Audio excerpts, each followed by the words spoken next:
You had 100 billion chances and ways to have avoided today, but you decided to spill my blood. You forced me into a corner and gave me only one option. The decision was yours. Now you have blood on your hands that will never wash off. 趙成熙帶住憤怒嘅眼神作出控訴，佢話好憎有錢人。You had everything you wanted. Your Mercedes wasn't enough, you brats. Your golden necklaces weren't enough, you snobs.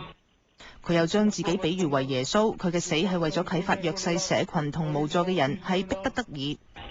I didn't have to do this. I could have left. I could have fled. But now, I will no longer run. 包裹中有幾十張相片，大部分係趙成熙攞住槍，有揸雙槍，有指住鏡頭，有指住自己，亦有雙手拎起錘仔，亦有面帶笑容嘅相。大約1800字嘅信件，內容同佢宣讀嘅聲明差唔多。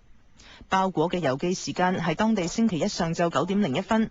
郵局職員話，趙成熙當日親自到郵局投遞。警方相信趙成熙喺宿舍槍殺2個人，1個鐘頭45分鐘之後到郵局寄包裹，然後折返校園再殺多30人。但由於郵遞區號寫錯，包裹延誤到星期3先至寄到全國廣播公司紐約新聞報。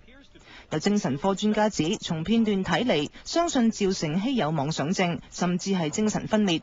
拍攝片段係想自辯同埋得到光榮感。警方調查指，趙成熙曾經因為騷擾2個女學生，05年被法院勒令入精神病院檢查，佢只係留醫1日就獲准出院。無線電視記者李敏蓮報道。